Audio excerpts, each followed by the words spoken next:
Apenas para complementar e preencher algumas lacunas e também para, espero eu, encerrar de vez esse assunto, os famigerados balões espiões que foram alardeados como OVNIs, com uma espécie de ensaio para um grande engodo, de uma falsa invasão extraterrestre. Eu vou falar aqui então mais um pouco a respeito do fortalecimento dos órgãos militares de inteligência e do decréscimo da inteligência geral.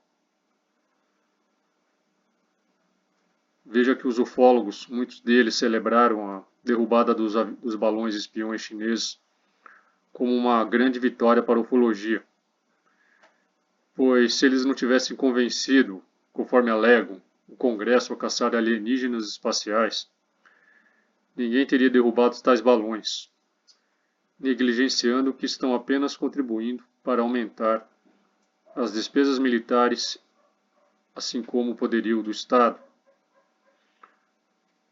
Em 12 de janeiro último, o relatório do Office of Director of National Intelligence, escritório do Diretor de Inteligência Nacional, ODNI, sobre OVNIs, ou para que a gente use aqui um termo, um acrônimo oficial da moda, UAPS, Unidentified Aerial Phenomenon, que deveria ter sido enviado em 31 de outubro, finalmente chegou e com bastante atraso ao Congresso.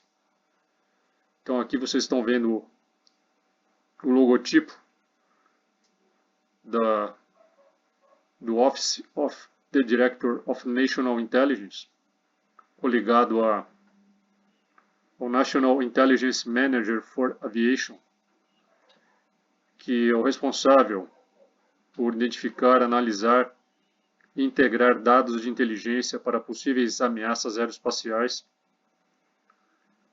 Esse patch, esse logotipo foi lançado em 26 de setembro do ano passado, 2022. E como vocês podem ver, mostra o desenho de um disco voador ao lado de imagens que representam aeronaves vigiadas pelo Pentágono. Então vocês veem aí, tem um drone, um avião de caça, um bombardeio e que parece ser um veículo hipersônico. É como se o governo quisesse reforçar na mente do público a noção de que já fomos ou seremos invadidos por alienígenas.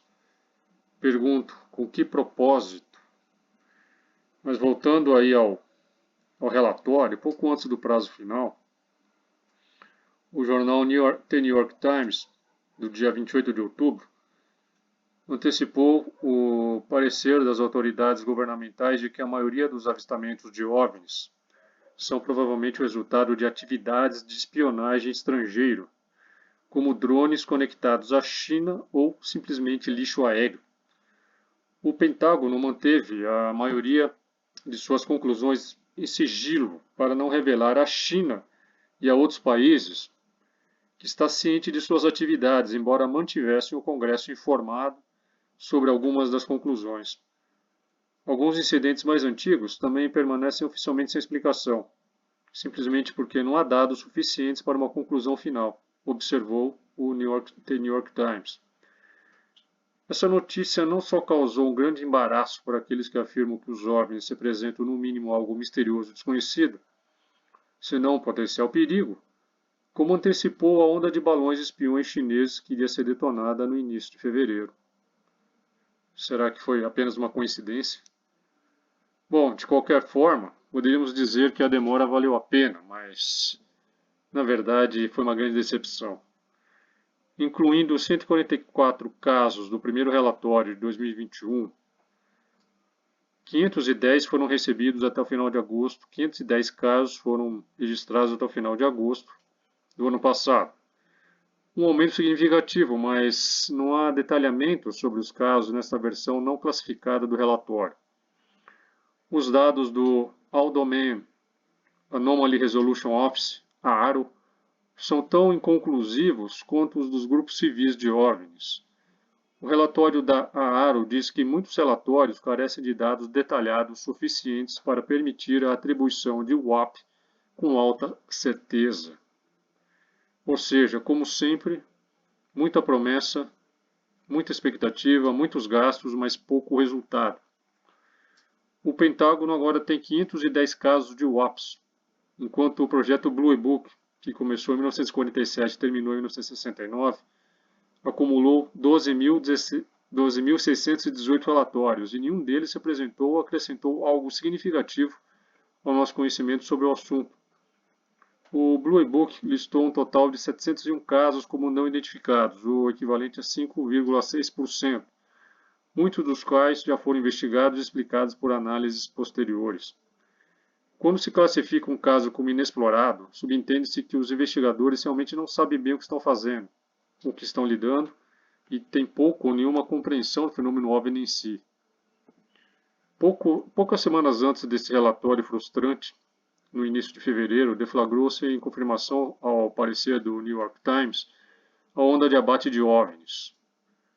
Isso depois que um balão espião chinês cruzou incólume toda a América do Norte, do Alasca à costa marítima da Carolina do Sul, uma altitude de 60 mil pés, cerca de 18 quilômetros, antes de finalmente ser abatido por caças F-22 e cair no oceano. Qual foi a novidade nesses abates? É que desta vez foram tidos como WAPs, isso mesmo, a sugerir que nem com toda a sua formidável estrutura de defesa, órgãos como o NORAD, North American Aerospace Defense Command, seriam capazes sequer de distinguir um legítimo OVNI de um balão. 3 OVNIs foram abatidos, sem contar o balão espião chinês. De acordo com muitos relatos, todos os objetos eram balões, o que soa mais plausível. Outros, no entanto, insistem que os objetos permanecem não identificados. Alguns pilotos alegaram não ter visto nenhuma propulsão identificável nos objetos e não puderam explicar como eles permaneceram no ar, como se não soubessem que um objeto mais leve que o ar não precisa de propulsão para permanecer no ar. Um piloto descreveu um balão que derrubou na tarde de domingo, 12 de fevereiro, no lago Huron, em Michigan, na região dos Grandes Lagos, fronteira com o Canadá, como tendo uma forma octogonal, algo muito comum para balões de festa. A estrutura octogonal com cordas presas a ela foi a quarta do tipo em 10 dias e a terceira em 3 dias consecutivos. Acredita-se que este foi o mesmo objeto captado por radar sobre o estado de Montana no sábado, dia 11. O abate ocorreu depois que um NOTAM, Notice to Airmen, impôs uma zona de restrição no espaço aéreo. Com a publicação do NOTAM, a USAF, Força Aérea Americana, despachou um par de caças F-16 Fighting Falcon, apoiados por um avião-tanque KC-135 e um avião radar E-3 Century, e dispararam 2 mísseis ARAR AIM-9X Sidewinder guiados por calor para acertar o objeto, já que o primeiro errou o alvo. Cada míssil AIM-9X custa a bagatela de $485 mil, ou seja, uma brincadeira que custou quase $1 milhão aos contribuintes. Também foi sugerido que a Força Aérea possa ter abatido no dia 11 sobre o território canadense de Yukon, no noroeste do Canadá, a cerca de 160 quilômetros da fronteira entre os países, com o aval do premier canadense Justin Trudeau, um balão de $12, pertencente à Bottle Cap Balloon Brigade, um clube de entusiastas do norte de Illinois, formado por 10 amigos há 2 anos. Esses balões têm apenas cerca de 1 metro de diâmetro e carregam eletrônicos leves alimentados por painéis solares.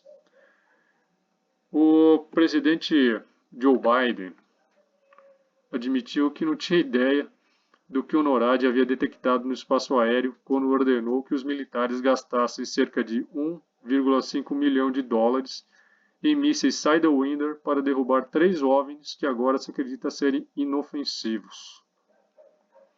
Biden reconheceu que os balões derrubados não pareciam ser hostis. Ainda não sabemos exatamente o que eram esses 3 objetos. A avaliação atual da comunidade de inteligência é que esses 3 objetos provavelmente eram balões ligados a empresas privadas, instituições recreativas ou de pesquisa que estudam o clima ou conduzem outras pesquisas científicas. Nada agora sugere que eles estivessem relacionados ao programa de balões espiões da China ou que fossem veículos de vigilância de qualquer outro país, disse Biden. Já o porta-voz do Pentágono, John Kirby, lhe disse na coletiva de imprensa da Casa Branca que os Estados Unidos nunca encontraram os destroços do balão e que, mesmo assim, não pede desculpas aos contribuintes americanos pelos gastos com os 4 mísseis usados para derrubar os 3 objetos benignos. Bom, se pilotos treinados não conseguem distinguir objetos convencionais de OVNIs, a ponto de dispararem um míssil Sidewinder de $485 mil, no que provavelmente era um mero balão de $12, a pergunta que fica diante dessas circunstâncias inusitadas é se não passariam a atirar daqui para frente em todo e qualquer objeto voador, até mesmo um pássaro ou uma pipa, por serem enquadrados como fenômenos anômalos raros e tidos como potenciais e perigosos invasores de outros planetas. Uma noção errônea, difundida principalmente por ufólogos, é a de que os pilotos são algum tipo de superobservadores, cujos relatos dificilmente podem ser contestados. Bom, infelizmente essa afirmação é baseada em estereótipos, não em fatos. O pai da ufologia, Joseph Allen Hynek, consultor científico do projeto Blue Book, ele já havia alertado quanto a isso em seu livro The Hynek UFO Report.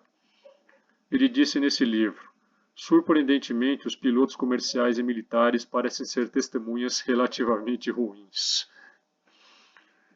A Casa Branca havia sido avisada 2 anos antes em um relatório exigido pelo Congresso, pelo Office of the Director of National Intelligence, o Escritório do Diretor de Inteligência Nacional, ODNI, de que a falta de dados sobre OVNIs estava tornando a identificação adequada praticamente impossível. Eles disseram o seguinte: a quantidade limitada de relatórios de alta qualidade sobre fenômenos aéreos não identificados dificulta nossa capacidade de tirar conclusões firmes sobre a natureza ou intenção do UAP, escreveu o ODNI, usando o acrônimo preferido do Pentágono para OVNIs. No relatório de 2021, o ODNI disse que dados limitados e desafios para processamento ou análise de coleta o impediram de identificar todos, exceto um, dos 144 avistamentos de OVNIs registrados entre 2004 e 2021. Em resposta, o Congresso ordenou que o Pentágono criasse um escritório dedicado ao estudo de OVNIs, o AARO, em novembro de 2021. No entanto, o problema de dados continuou no ano seguinte, de acordo com o relatório complementar publicado apenas algumas semanas depois, antes das ordens de derrubada de Biden. Na mesma linha desse parecer do ODNI, o general Glenn Van Herk, comandante do NORAD, encarregado de proteger o espaço aéreo dos Estados Unidos, admitiu que os militares não conseguiram identificar o que eram os 3 objetos mais recentes, como permaneceram no ar ou de onde vinham, de modo que não descartaria nenhuma explicação para os objetos, nem mesmo a de que fossem de origem extraterrestre. Então nessa foto vocês veem aí o Glenn Van Herk, o comandante do NORAD, chegando para um briefing a portas fechadas com senadores sobre o balão espião chinês no dia 9 de fevereiro. A foto é do Drew Anger. Bom, o brigadeiro general Pat Ryder, por sua vez, reforçou as palavras de Van Herk ao dizer que sua trajetória e altitude levantaram preocupações, inclusive que poderia ser um perigo para a aviação civil. O local escolhido para essa derrubada nos deu a oportunidade de evitar o impacto nas pessoas no solo, melhorando a chance de recuperação de detritos, disse então aí o Van Herk.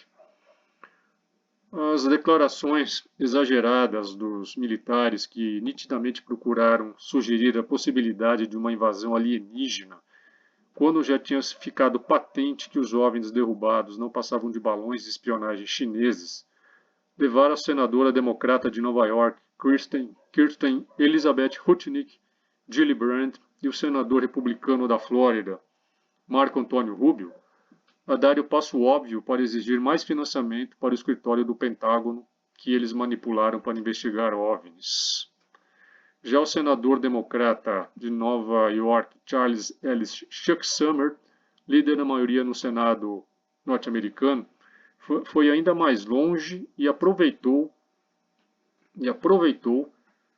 para anunciar que vai pleitear que o governo passe a vigiar com mais intensidade não somente os Estados Unidos, mas o resto do mundo.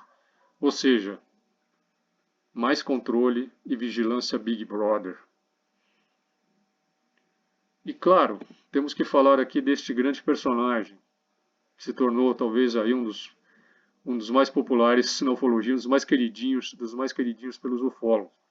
Falando do famoso, a estrela Luiz Elizondo, que foi um agente especial de contra-espionagem do Exército dos Estados Unidos, ex-funcionário do gabinete do subsecretário de Defesa para Inteligência, ex-coordenador do AATIP, Advanced Aerospace Threat Identification Program, o Programa Avançado de Identificação de Ameaças Aeroespaciais, um dos órgãos militares precursores da atual iniciativa de investigação oficial do Pentágono, junto com Christopher Carl Mellon, ex-subsecretário adjunto de Defesa para Inteligência, quer dizer, o Elizondo, junto com o Mellon, reivindicaram o crédito pela assertiva dos balões, sugerindo de forma insincera que sempre se preocuparam com os balões e não com os alienígenas no espaço, que eles repetidamente apontaram como sendo a única ameaça real. E aqui está o Mellon, ex-vice-secretário adjunto de Defesa para Inteligência. O público e os ufólogos, como sempre, engoliram tudo bovinamente, aceitando placidamente o aumento das despesas militares e, por conseguinte, do poderio dos órgãos de inteligência do Estado para nos proteger contra uma iminente falsa invasão alienígena, totalmente alheios que estão ao fato simples e óbvio de que os governos só divulgam o que querem e da forma que querem para atingir determinados intentos de sua sinistra agenda. A degradação da inteligência, o decréscimo no QI e a estupidificação geral das massas que a mídia mainstream, a indústria cultural e o sistema educacional vem promovendo há tempos tem tudo a ver com isso.